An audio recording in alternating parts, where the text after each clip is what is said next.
O que a gente precisa? Escute bem, todo líder, todo mundo que é líder, precisa de 3 coisas na sua vida.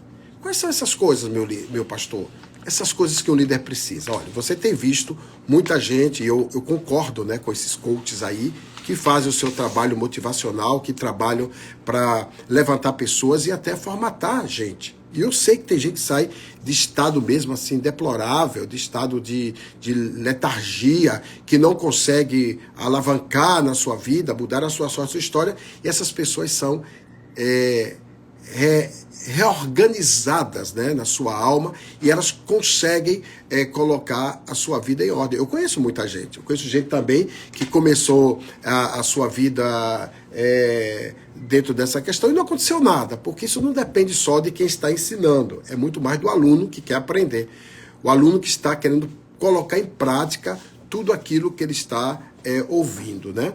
Então a gente é um eterno aprendiz da escola da vida. A gente precisa entrar na escola da vida consciente de que alguma coisa vai alavancar, alguma coisa vai mudar. E essa linguagem motivacional, ela é maravilhosa, mas a gente precisa saber onde é que a gente está e para onde é que a gente quer ir.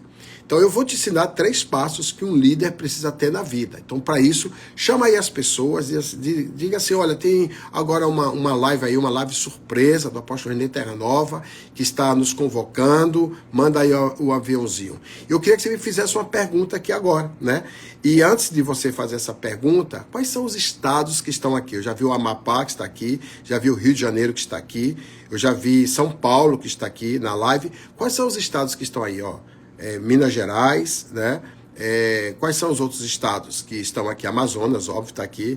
E eu queria que você se manifestasse aí, você do seu estado. Vamos lá. Qual é o estado? E quando você está colocando qual o estado, elabore uma pergunta para mim fazer, né? A Bahia está aqui, olha. Estou vendo a Bahia aqui. Estados Unidos está aqui, né? Amazonas, Atlanta está aqui, olha só. Estados Unidos, Atlanta, a Andréa está aqui com a gente, bem-vinda. Espírito Santo, Japão vai entrar aqui, ó, Pernambuco, olha meu Pernambuco lindo, Rio de Janeiro, Macaé, né? A Kátia Cabral nunca perde. Olha aí a Bahia aí, ó, a Bahia aí, Josane. Vamos lá, gente. E qual seria a pergunta que você me faria nesta hora, né? 3 chaves que um líder precisa ter. Quais são essas chaves? Então, me faz uma pergunta aí, que eu vou lhe responder aí com precisão, né? Vamos lá, me faz uma pergunta. Campos de Goitacazes está aqui com a gente. Felipe está em Campos, né? Felipe, eu vi hoje sua postagem aí no Grupo Bahia, né? A primeira chave que o líder precisa ter, eu vou falar, tá bom? Vamos lá, chamando aí a pessoa. Vamos lá. A primeira chave é a convicção da sua chamada. Ele precisa saber o que ele quer da vida. Eu estava vendo aí uma entrevista hoje falando sobre relógios. Você sabe que tem relógios que custam aí R$30 e tem relógios que custam 3 milhões de reais. Já pensou alguém botar no pulso um relógio que custa 3 milhões de reais? Eu estou falando isso, 3 milhões de reais, de uma forma muito... Porque tem relógios que custam tem relógios que custam 3 milhões de dólares, né? Que isso aí vai dar quase 15 milhões de reais. Mas, vamos lá, um relógio que custa R$30, R$300, 3 mil reais. Qual a diferença de um relógio desses para um outro relógio, né? Depende de quem está vendendo. E depende do cliente que quer comprar esse relógio. Então tem gosto para tudo. Esses dias eu passei por Dubai, entramos numa loja, rindo até, né? E o cara nos ofereceu um produto que era um produto milionário. E a gente ficou olhando, mas para que eu queria esse produto milionário? Então algumas pessoas vendem coisas, outras pessoas vendem experiência. E como eu sou um líder, eu preciso ter convicção do que eu quero. Isso na minha vida empresarial, isso na minha vida como um líder, até mentor de um público eclesiológico, eu preciso ter convicção. A convicção é que leva o líder a mudar o seu foco, quando é preciso, para aprimorar, para melhorar a sua qualidade de vida. Se você tem convicção daquilo que Deus está te chamando para fazer, para aí um tempo. Estuda muito aquilo que Deus está te dando para você fazer. E corre. Porque a primeira chave para o sucesso de um líder é a convicção. Ele não pode duvidar jamais da chamada que ele tem e do propósito pelo qual ele foi chamado. Para esse propósito ser exercido, ele vai passar por muitos processos. Que são os processos? Os processos são experiências acumuladas para me levarem ao destino pelo qual eu quero chegar. Quem não passa pelo processo não conhecerá o êxito e vai subestimar a bênção quando chegar no seu território. Então, eu preciso ser um líder de convicção. A minha convicção precisa ser trabalhada, a minha convicção precisa ser aprimorada. E para eu estar debaixo desta convicção, que ela não seja minada pelo espírito de dúvida, eu preciso que as pessoas que caminhem comigo, elas comprem a visão do propósito pelo qual eu ando. Deve ser horrível você caminhar com pessoas que dividem o pensamento, que dividem a instrução e que dividem a visão do êxito. Imagine-se andando com uma pessoa que ela diverge de você das coisas básicas, das coisas elementares. Onde chegaremos? A lugar nenhum. Então a convicção é a chave que abre a porta do inimaginável. Eu vou repetir. A convicção é a chave que abre a porta do inimaginável. Quando eu tenho convicção, as pessoas podem ter dúvida. As pessoas que estão ao meu lado, elas podem até criar interrogações. Eu não. A pessoa que tem a convicção da chamada para o negócio pelo qual está envolvido é a única pessoa que não pode ser visitado pelo espírito de dúvida. A dúvida é a única ferramenta que desagrada ao trono. Assim como a dúvida também pode desagradar a você e pode desagradar a tantas outras pessoas que caminham ao seu lado. Então o espírito de dúvida não pode fazer parte de um líder de convicção trabalhada. O que eu tenho visto é que muita gente, por onde eu tenho passado, eu tenho visto muitas pessoas que elas estão perturbadas na chamada delas. Elas mudam de foco rapidamente, mas não é o foco para aprimorar, para melhorar. É o foco para se distrair e sair da chamada pela qual ela foi convocada. Então, a convicção é a ferramenta primordial para levar o líder ao êxito. E se você entende o tamanho da convicção que está no seu coração e a convicção que foi dada pelo Senhor, é o Senhor quem planta isso em nós, é uma espécie de fé que o indivíduo anda e ele não deixa que isso seja roubado nem tirado do seu dia a dia. Agora, a segunda coisa que um líder precisa ter é saúde emocional. Essa saúde emocional, ela vai levar esse líder para lugares que ele jamais imaginou chegar. Porque a saúde emocional vai fazer com que esse líder crie conexões saudáveis para ele. Olha só. Imagine você caminhar com um líder que ele não tenha uma saúde emocional e que não saiba trabalhar os relacionamentos. Eu conheci pessoas que tinham todo um tipo de potencial para deslancharem, para crescerem e para fazerem coisas literalmente extraordinárias. E elas pararam no meio do caminho. Por quê? Porque a convicção foi minada pelo espírito de dúvida e a saúde emocional desta pessoa não tinha como conectar com as nobrezas que estavam chegando dentro do território. Preste atenção. Nós que somos líderes, nós somos preparadores de gente, preparadores de pessoas. A gente prepara pessoas.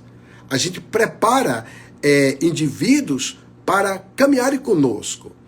Eu conversei esses dias com um grande empresário, ele é hoje bilionário, e é difícil você encontrar pessoas que são bilionárias e que elas têm uma saúde de fé e uma saúde emocional, né? Essa pessoa é muito convicta da chamada que Deus fez, porque ele é fruto de uma palavra, de um destino profético. Então essa pessoa trabalhou a convicção e tem essa saúde emocional. O que foi que ele disse? Meu pastor, deixa eu falar uma coisa para o senhor, né? Eu e minha esposa, nós decidimos a trazer pessoas para o nosso métier, para o nosso relacionamento, pessoas que não são viciadas nos negócios que nós fazemos. Levamos de 8 meses a 2 anos tratando pessoas, cuidando de pessoas, curando pessoas, libertando pessoas e trazendo-as para o nosso ambiente de trabalho e que ela não venha com os vícios de mercado. É uma pessoa que tem uma inteligência financeira assim descomunal. É alguém que conversa com você meia hora e você fica assustado com o tipo de discurso da pessoa e com a inteligência financeira que Deus deu para essa pessoa.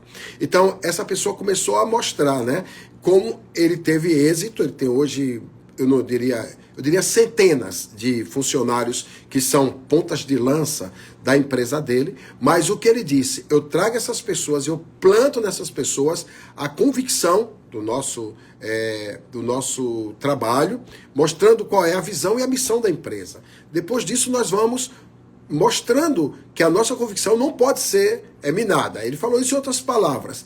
E aí, eu desviciei as pessoas. A gente desintoxica as pessoas, dá um detox a essas pessoas e a gente planta nessa pessoa a visão e a missão da empresa para que a pessoa não fique viciada. E realmente é isso, irmãos. É isso, queridos. É isso, empresário. É isso, homem de negócio, profissional liberal. O problema é que a gente pega as pessoas que são enfermas emocionais e a gente coloca na linha de frente do nosso ministério, na linha de frente da nossa empresa, na linha de frente dos nossos negócios. Quando a gente se percebe, essas pessoas nos engolem e essas pessoas trazem as suas doenças. Ao invés de elas se permitirem ser curadas, elas adoecem os outros. Então, a primeira coisa das chaves, né, que a gente está dando aqui para uma liderança de êxito é você trabalhar a convicção. A segunda é saúde emocional.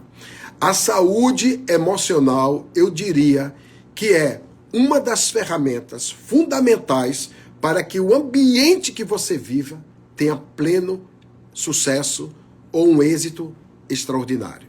Vai depender disso. Por quê? Porque pessoas doentes emocionais, elas não conseguem entender a sua linguagem e elas vão trazendo todo o nível de perturbação territorial. Bem sei eu o que é isso, que eu trabalho com gente há 40 anos. Eu tenho uma carinha assim jovial, mas eu tenho 61 anos, caminhando para 62 anos, não é? Mas eu sei que Deus tem me dado graça de trabalhar com gente. Eu tenho gente hoje em mais de 70 países, eu tenho gente hoje nos 27 estados do Brasil, nas principais cidades desta nação, em mais de 3 mil cidades. Então eu trabalho com liderança, eu trabalho na formação de gente, eu sei construir pessoas, e eu sei olhar a pessoa quando ela está saudável emocional e quando ela está enferma emocional.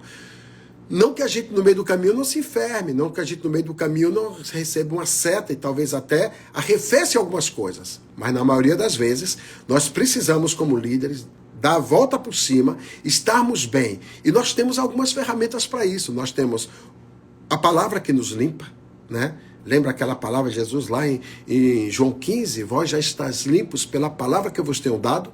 Somos curados pela palavra, né? Lá em Mateus capítulo 5, quando Jesus começou a ensinar sobre o sermão da montanha, o sermão do monte, ele disse lá no versículo 9 seguinte, que ele disse que os limpos, eles conseguirão ver a Deus. Então eles têm uma estrutura de ver a Deus e caminhar o caráter deles aí numa percepção de visão muito mais ampliada, porque eles estão limpos por dentro, né?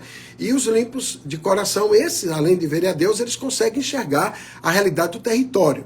E aí Jesus disse que a gente só pode ser limpo pelo poder da palavra. E quando ele ensina lá em João, ele vai dizer que a palavra, ela nos limpa. Nós somos limpos pela água e somos libertos pelo poder do sangue. Então a gente vai vendo que há uma conexão de tudo isso que estão ensinando aí agora com essas ferramentas poderosas para que a gente possa ter uma liderança de êxito. Então a primeira chave é a convicção.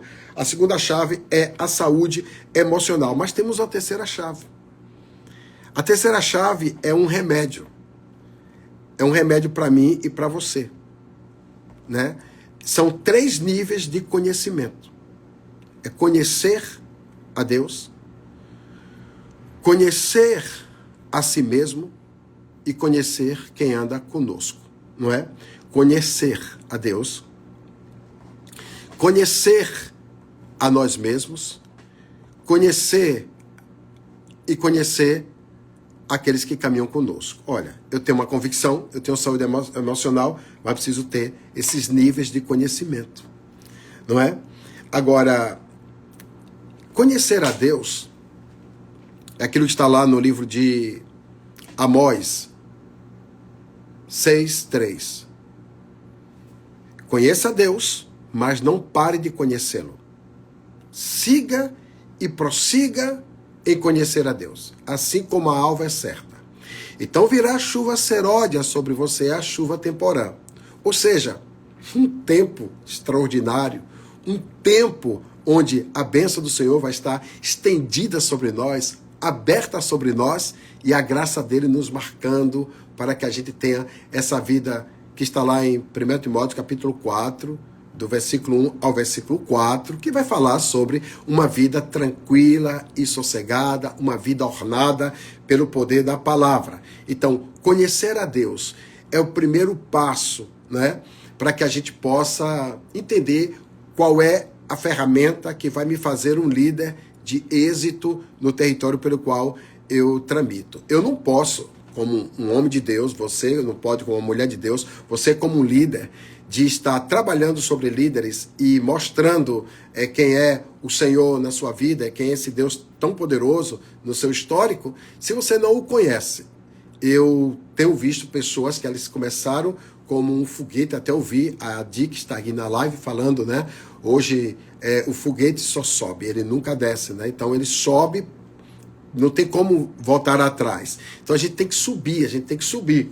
Porém, tem um momento na nossa vida que a gente começa a olhar para o lado, a gente começa a olhar para as pessoas, a gente começa a olhar para as críticas e a gente para. Eu tenho uma técnica que eu aprendi há mais de 30 anos, não tinha nem internet, nunca se defenda. Você pode olhar aí na internet quantas vezes eu me defendi, eu já tive vontade. Eu já até fiz uns textos para tentar rebater algumas pessoas, mas eu não sei tramitar em territórios de mediocridade. Aquelas pessoas que adotam a mediocridade como estilo de vida, com certeza assinará também o seu fracasso. Então eu não vou adotar a mediocridade como meu estilo de vida para não assinar o meu fracasso, né? Essa frase aí você pode colocar. Aí eu fico olhando que às vezes fica só querendo trazer uma desculpa territorial para que as pessoas olhem para a gente diga assim, eu acho que... Bem, quando você se defende demais, né, se autoacusa. Então as pessoas que se defendem muito ficam se autoacusando. Então conheça a Deus e deixe o resto com Ele, né? Siga e prossiga em conhecer a Deus como a alva é certa. Segundo, conhecer a você mesmo. Isso é uma pergunta socrática, né? Sócrates já perguntava, você conhece a você mesmo? Você se conhece? Você se auto-percebe? Você se autoanalisa? Você se autocritica? Eu sou uma pessoa que eu comecei meu ministério conversando comigo no espelho. Às vezes até minha esposa ria e dizia, meu filho, quem não lhe conhece vai pensar que você é meio tolo. Que eu me fazia perguntas, né? Pertinente com a realidade das pessoas que estavam me ouvindo? Será que o que eu estou falando, eu não estou ofendendo algumas pessoas que estão credibilizando o sonho dela na minha direção? Será que eu estou liberando um tipo de palavra que esta pessoa está se sentindo ofendida ou se sentindo edificada? Então eu preciso me conhecer. Eu estou conhecendo a Deus. Agora, olha que coisa tremenda. É impossível você conhecer a Deus ignorando a você mesmo. Todo mundo que conhece muito a Deus vai conhecer tanto quanto da sua própria história. E à medida que eu conheço muito a Deus, eu vou sabendo o quanto Ele é grande e poderoso e o quanto eu sou pequeno e limitado. Isso me dá uma certa credibilidade pessoal. Eu vou dizer, meu Deus, eu não posso estar depreciando a mim mesmo, nem desvalorizando aquilo que o Senhor colocou dentro de mim. Os valores que o Senhor colocou dentro de mim. Eu estou escrevendo uma série sobre reino, já tem 45 devocionais, onde eu falo sobre este valor, que é uma pérola, né? E eu tive muitas sacadas, muitas palavras reveladas Algumas pessoas podem achar até que eram bobas, mas para mim tem o peso, tem a relevância, porque eu conheço o nível de intimidade que eu tenho com Deus, minha mulher sabe o nível de intimidade que eu tenho com Deus, e eu sei discernir tempo, época, estação. Eu sei que essa é a época da gente falar daquilo que o Senhor é para nós e daquilo que nós somos para Ele. Então isso é demasiadamente poderoso. Então à medida que eu conheço a Deus, o quanto Ele é grande e poderoso, eu vou conhecer a mim mesmo, o quanto eu sou limitado e que a minha vida tem realmente algumas restrições que precisam ser trabalhadas. Então à medida que eu conheço a Deus, eu vou melhorando, porque o Senhor que vai me revelando quem Ele é, impossível que Ele não revele quem eu sou. Então quando Ele revela quem eu sou, eu vou melhorar o meu perfil. E a terceira coisa é conhecer as pessoas que caminham comigo. Gente, é maravilhoso você caminhar com pessoas que você as conhece.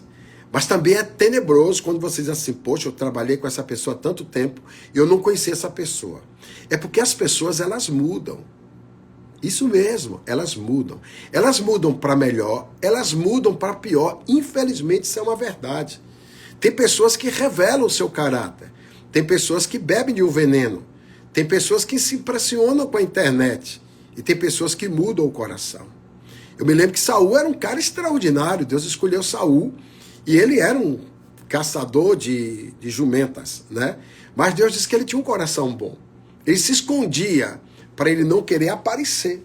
Depois ele gostou da fama, ele quis aparecer demais. E a Bíblia diz que o inimigo entrou no coração dele. A gente vê que o Senhor falou que Judas era uma pessoa maravilhosa, mas o inimigo entrou no coração dele. Há um alerta, porque o inimigo pode entrar no nosso coração e mudar quem nós somos. Lá em Lucas 6, versículo 12, tem uma palavra que nos alerta, assim, que nos faz levantar a lebre, né? Qual é a palavra? A palavra diz que o Senhor escolheu 12 pessoas para caminharem com ele, mas um deles se fez. Então eu posso me fazer. Eu posso me fazer uma pessoa boa, eu posso me fazer uma pessoa ruim, eu posso me fazer uma pessoa com expectativa, uma perspectiva de mudança. Eu sou aberto à mudança, eu sou aberto ao melhoramento, eu sou aberto à construção, eu gosto de ser construído, eu gosto de ser mexido, eu gosto de ouvir uma palavra e falar, essa palavra mexeu muito com a minha vida. Então, quando eu entendo, vamos lá para as 3 chaves, né? A primeira delas, a convicção. A convicção da minha chamada, a convicção daquilo que eu sou, a convicção daquilo que Deus está plantando em mim. A segunda é a saúde emocional. E a terceira, conhecimento de Deus, conhecimento de mim mesmo e o conhecimento das pessoas que andam comigo. É o conhecimento de Deus, o conhecimento de si mesmo e o conhecimento das pessoas. Então, as pessoas sempre serão uma surpresa. Tem pessoas que a gente até já espera, né, que elas façam algo com a gente e elas não fazem. Elas são benévolas, elas são boas de relacionamento, e a gente que colocou uma surpresa, ou a gente colocou uma suspeita na direção dessas pessoas. Mas a gente não foi surpreendido. Essas pessoas continuaram aprovadas. E pessoas que a gente dizia assim, nunca na vida essa pessoa vai aprontar comigo, e elas aprontam. Por quê? Porque elas mudam. As pessoas são mutáveis, né? Quando se fala de zumbis e desse mundo oculto, é um tipo de protesto até que o autor, né, o escritor, ou a pessoa que, o cineasta está escrevendo uma história dizendo assim, tem pessoas que são assim, elas surgem do nada, é como se elas fossem, desculpa a expressão, vampiros, né?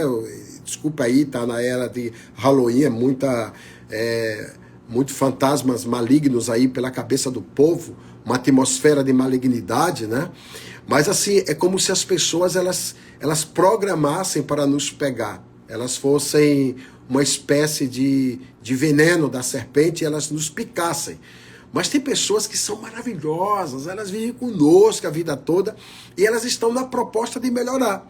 Então nós precisamos conhecer a Deus, nós precisamos conhecer a nós mesmos e nós não podemos nem devemos fazer julgamentos precipitados das pessoas que caminham conosco.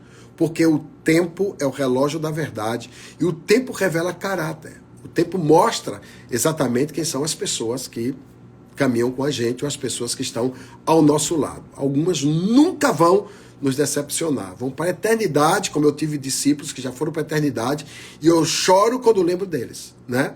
E tem pessoas que a gente diz assim, meu Deus, eu não entendi o que foi que aconteceu conosco. Então, para ficar mais fácil para você aqui, para seu coração ser mais curado, ser mais encorajado, e você entender o propósito de vida, essa live não estava programada, eu entrei aqui, se eu vou fazer uma live, eu vou conversar com o meu público, né? Eu quero bater um papo com eles, um ano, né, de abstinência, né? 6 meses de disciplina pelo Instagram e depois essa falta de motivação até por outras questões e fazendo muito Zoom, fazendo muito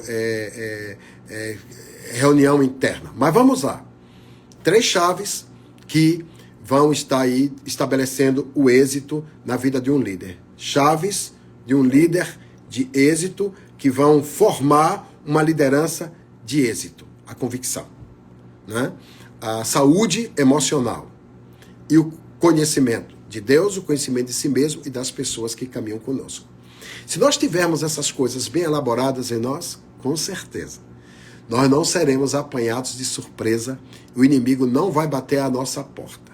E Deus vai estar fazendo coisas lindas e extraordinárias na nossa direção. Espero que você tenha bebido disso que Deus está falando. Amanhã, às 7 horas da manhã, horário de Brasília, estarei numa live, dessa live pela liberdade, né? Que está aí todo mundo, essa turma toda, e me convidaram, eu me senti muito honrado, né, de receber um telefonema da presidência, perguntando se eu poderia participar da live, se eu gostaria de participar da live, e me deram alguns horários, e eu optei por esse horário, porque é um horário que começa o dia, e eu sei que todo mundo está com a mente fresca para receber muito de Deus, daquilo que Deus vai estar colocando no nosso coração.